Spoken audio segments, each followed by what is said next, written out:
સુરતમાં રત્ન કલાકારનો વિડીયો થયો સોશિયલ મીડિયામાં વાયરલ. હીરા બજારમાં મંદીનો માહોલ. આવનારી 30 તારીખના રોજ હીરા ઉદ્યોગમાં હડતાલ કરવાનો મામલો. ડાયમંડ વર્કર યુનિયન ગુજરાત દ્વારા હીરા ઉદ્યોગમાં રત્ન કલાકારોના ભાવ વધારા અને અન્ય મુદ્દાઓને લઈને કર્યું હડતાલનું એલાન. ગુજરાતના મુખ્યમંત્રીશ્રીએ પણ 2 દિવસમાં એક્શન પ્લાન તૈયાર કરવાની આપી હતી ખાતરી. સરકાર તરફથી કોઈ પણ જાહેરાત કરવામાં આવી નથી. નમસ્કાર મિત્રો, હું છું Bhavesh Tak, diamond worker union vice president. Diamond worker union દ્વારા આવનારી 30/3/2025 ના રોજ હીરા ઉદ્યોગની અંદર હડતાલ પાડવા માટે અમે 10 તારીખના રોજ સુરત કલેક્ટર સાહેબને જણાવેલ હતું. ત્યારબાદ કલેક્ટર સાહેબે મિટિંગનું આયોજન કર્યું હતું. અમે અમારા મુદ્દા, અમારી માંગણીઓ, રત્ન કલાકારોને કઈ રીતે મદદરૂપ થઈ શકાય, ભાવ વધારાની એક ઉચ્ચ સ્તરીય ઉદ્યોગકારોની સમિતિ બને, એ બાબતે પણ રજૂઆત કરી હતી. 19 તારીખના રોજ લેબર ડેપ્યુટી કમિશનર દ્વારા પણ રજૂઆત કરવામાં આવી હતી અને ભાવ વધારા બાબતેની એક ઉચ્ચ સ્તરીય સમિતિ ઉદ્યોગકારોની બનાવવા માટેની રજૂઆત અમારી હતી.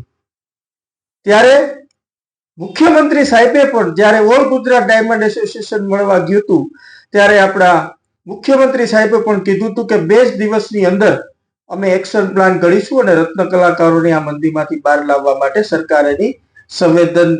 સરકારની વેદનાઓને વાચા આપશે અને સરકાર એને મદદ કરવા માટે આગળ આવશે. ત્યારે આજે 25 તારીખ છે.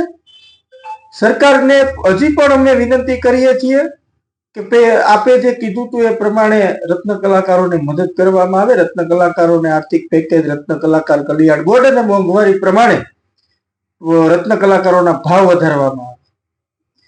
અમને હજુ પણ વિશ્વાસ છે કે સરકાર આમાં રત્ન કલાકારોને મદદ કરવા માટે આગળ આવશે. હજુ પણ વિશ્વાસ છે. તો આવનારી 30 તારીખના રોજ અમે હડતાલનો કોલ આપેલો હતો, એ અકબંધ છે, ચાલુ જ છે. પણ હડતાલ ન પાડવી પડે, રત્ન કલાકારોને રોડ ઉપર ન આવવું પડે, એ બાબતે સરકારને ધ્યાન રાખવું જોઈએ. અમે પણ ચિંતિત છીએ રત્ન કલાકારોની પરિસ્થિતિ, સરકાર પણ ચિંતિત છે. ત્યારે પોઝિટિવ વાતાવરણની અંદર આ ચર્ચા થાય અને પોઝિટિવ રીતે રત્ન કલાકારોની મદદ કરવામાં આવે એવી સરકાર પાસે હું અપેક્ષા રાખું છું. જય હિન્દ. મારું નામ મનીષ ડાંગરિયા.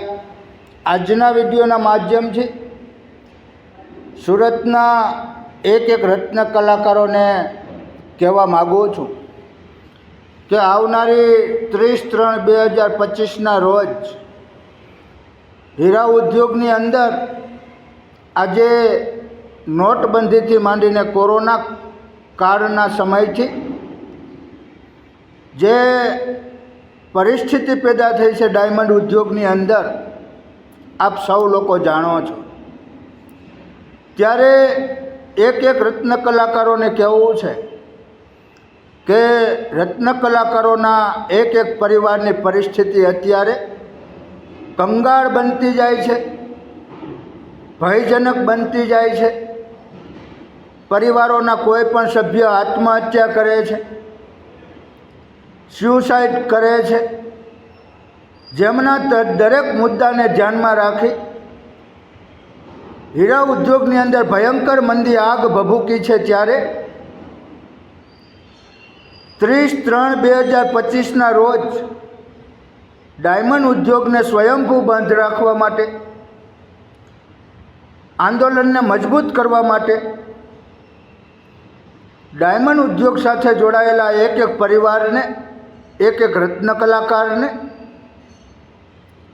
સંપૂર્ણપણે જોડાવા માટે હું આહ્વાન કરું છું.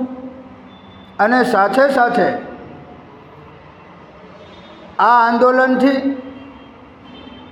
આ હડતાલથી સરકારના પેટમાં, ડાયમંડ ઉદ્યોગપતિઓના પેટમાં તેલ રેડાશે. તમામ રત્ન કલાકારોને વિનંતી કરું કે આપણે કોરોનાની અંદર 3 મહિના ઘરે બેઠા છે. 1 દિવસ પૂરતી નહીં પણ 5 દિવસ કે 10 દિવસ હડતાલ પાડવી પડે, આંદોલન ઉપર બેસવું પડે તો તાકાતથી બેસજો.